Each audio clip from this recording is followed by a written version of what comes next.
குவைத்தோட life ஸ்டைலே மாறிடுச்சு. நம்மளும் குவைத்தில் தானே வேலை பார்க்குறோம். அப்போ நம்ம லைஃப் ஸ்டைல் மாறுறதுக்கு எவ்வளோ நேரம் ஆகும்? அவ்வளோ குளிர்ச்சியாக இருக்குது. அதான் பாருங்கள், இங்கிட்டு பார்த்தா பெரிய பெரிய பில்டிங்கு, இங்கிட்டு பார்த்தா கடல், இங்கிட்டு பார்த்தா குவை சிட்டி வியூவு. என்னடா டேய், என்னடா பண்ணி வச்சுருக்கீங்க? வணக்கம் ஃப்ரெண்ட்ஸ், நான் தான் உங்கள் சரவணன், குவைத்தில் இருந்து. இப்போ நான் குவைத்தில் இருக்க மெரினா பீச்சில் இருக்கேன். மெரினா பீச்சோட அந்த வியூஸ் எல்லாம் நான் உங்களுக்கு காட்டுறேன். ஒரு பார்க்குறதுக்கு ரொம்ப அழகாக இருக்குது. லைஃப்பில் நம்மளுக்கு வந்து எவ்வளோதான் காசு பணம் இருந்தாலும் இந்த இயற்கையை ரசிக்கிறது இருக்கே, அது வந்து தனி ஃபீலிங். அது தனி ஃபீலிங். அதெல்லாம் வந்து நீங்கள் எவ்வளோ காசு கொடுத்தாலும் அதை வந்து வாங்க முடியாது அப்படின்றத வந்து இப்போ நான் ஃபீல் பண்ணுறேன். ஏன்னா இந்த நல்ல காற்று, அந்த காற்றுக்கு ஏற்றாப்புல அந்த கடலில் அடிக்கிற அந்த அலை தண்ணி வந்து அப்படி சீறி பாயுது.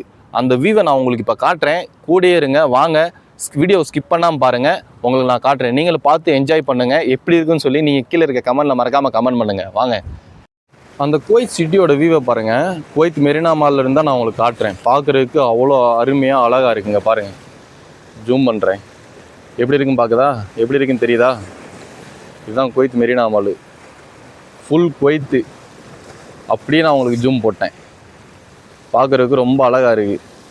இந்த மாதிரிலாம் யாருக்குங்க கொடுத்து வைக்கும் வாழ்க்கை? நம்மளுக்கு கொடுத்து வச்சுருக்குங்க. சந்தோஷமாக இயற்கையோடு இந்த மாதிரி ஜாலியாக லைஃப் என்ஜாய் பண்ண வேண்டியதாங்க. இங்கே பாருங்கள், அலை, நல்ல அலை, கடல் அலை, நல்ல அலை. அப்படியே மேலே பார்த்தா குவைத் வியூ. இவ்வளோதான் குவைத்தே. பார்க்குறதுக்கு எவ்வளோ அழகாக இருக்குன்னு பாருங்கள். அவ்வளோதான் குவைத்தே. பாருங்கள், அழகாக ஒரு பறவை பறந்து போகுது. பார்க்குறதுக்கு ரொம்ப அழகாக இருக்குங்க.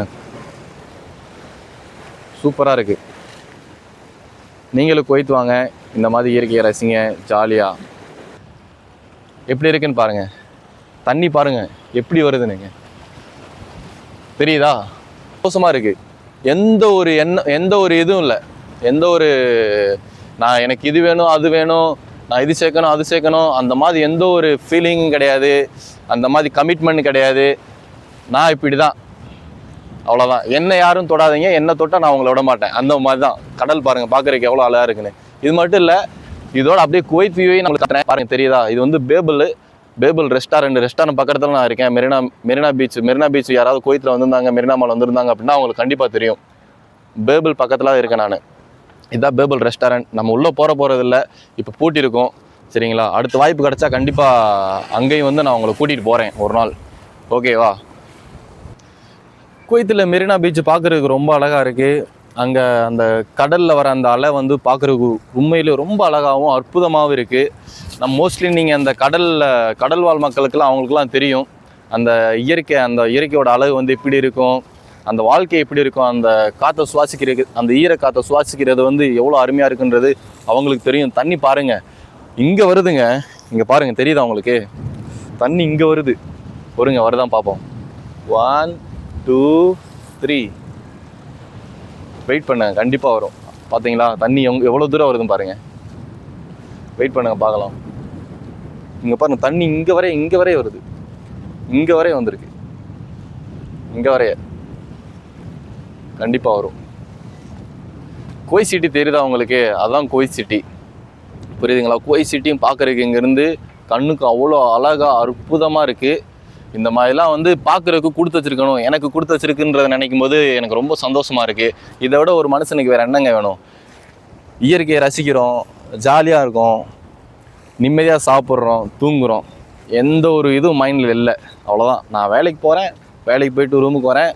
எனக்கு ஏதோ வாரத்தில் ஒரு நாள் லீவ் வந்துச்சா, இந்த மாதிரி வந்து நான் எக்ஸ்ப்ளோர் பண்ணுறேன். எனக்கு பிடிச்ச மாதிரி அந்த ஆக்டிவிட்டீஸை பண்ணுறேன். தேவையில்லாத பேச்சு கிடையாது, அரசியல் கிடையாது, எதுவுமே கிடையாது. நம்ம வாழ்க்கையை வந்து இந்த மாதிரி சில்லுன்னு அப்படியே ஜாலியாக, இப்போ எப்படி நம்ம வாக் போயிட்டு இந்த மாதிரி வீடியோ பண்ணுறோமோ, இந்த பிளாக் பண்ணுறோமோ, அது மாதிரி வந்து பேசிக்கிட்டே ஜாலியாக வாக்கிங் போய்கிட்டே பிடிக்கிறத வாங்கி சாப்பிட்டுட்டு அப்படியே போயிட்டுருக்கு. லைஃப் அப்படியே போயிட்டுருக்கு. இதே மாதிரி வாழ்க்கை வந்து எல்லாருக்கும் அமையுமானால் அது வந்து அமைதோ இல்லையோ நம்ம அமைச்சுக்கணும். அதை தான் நான் சொல்லுவேன். எனக்கு வந்து இந்த லைஃப் பிடிச்சிருக்கு. உங்களுக்கு உங்கள் லைஃப் எப்படி இருக்குது? உங்களுக்கு இந்த மாதிரி லைஃப் வேணும் அப்படின்னா நீங்கள் எதை வேணும்னு நினைக்கிறீங்களோ அதை நினச்சி போயிட்டே இருங்க. கண்டிப்பாக இன்றைக்கி இல்லைனா ஒரு நாளைக்கு கிடைக்கும். எதுவுமே வந்து லைஃப்பில் ஈஸி மட்டும் கிடையாது. அதே மாதிரி யாரும் வந்து உதவி யாருக்கும் பண்ணவும் மாட்டாங்க. அந்த விஷயத்தையும் நீங்கள் வந்து நல்லா இப்போ இல்லை எப்பயுமே தெரிஞ்சுக்கோங்க. உங்களுக்கு நீங்கள் தான் உதவி பண்ணணும். எப்படி உதவி பண்ணணும் அப்படின்னா, நம்மளுக்கு ஒரு விஷயம் தெரியல அப்படின்னா தெரியலன்னு சொல்லிட்டு ஸ்டாப் பண்ணாதீங்க. புரியுதுங்களா? நம்மளுக்கு இந்த விஷயம் தெரியல அவ்வளோதான்டா அப்படின்னு சொல்லிட்டு இது ஒரி பண்ணாதீங்க. முடிஞ்ச அளவுக்கு அந்த விஷயத்தை பற்றி தெரிஞ்சுக்கிறதுக்கு ட்ரை பண்ணுங்கள், முயற்சி பண்ணுங்கள்.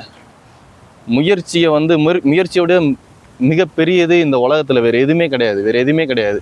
ஸோ அதனால் முயற்சி பண்ணுங்கள். முயற்சி பண்ணால் கண்டிப்பாக நம்மளால் முடியும். இப்போ பாருங்கள், நான் இங்கே வெளியில் இன்றைக்கி இந்த இடத்துக்கு வர்றதுக்கு செய்கிறதுக்கு வந்து நீங்கள் நினைக்கலாம் இன்றைக்கி நான் வந்துட்டு செஞ்சேன். இல்லை, நான் இதுக்கு பின்னாடி நிறைய எஃபோர்ட் போட்டிருக்கேன். அந்த எஃபோர்ட் வந்து வெளியில் தெரியாது. இப்போ தான் நான் ஜஸ்ட் வந்து வீடியோ பண்ணணும்னு சொல்லிட்டு இந்த மாதிரி பண்ணிகிட்ருக்கேன். இதுக்கு முன்னாடிலாம் வந்து இந்த மாதிரி பேசினது கிடையாது, செஞ்சது கிடையாது. புரியுதுங்களா?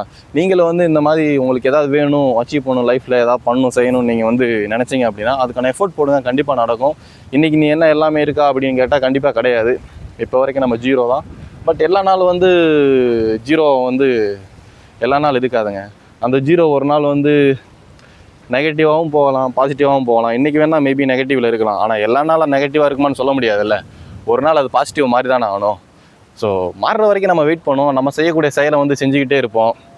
அந்த கன்சிஸ்டன்சி, அந்த கண்டினியூட்டி வேணுங்க லைஃப்பில். அது இல்லை அப்படின்னா ரொம்ப கஷ்டம். அது வேலையாக இருந்தாலும் சரி, அது எதாக இருந்தாலும் சரி, அது எந்த ஒரு விஷயமா இருந்தாலும் சரி, அந்த கன்சிஸ்டன்சி, அந்த கண்டினியூட்டி லைஃப்பில் இல்லை அப்படின்னா ஒன்றுமே பண்ண முடியாது.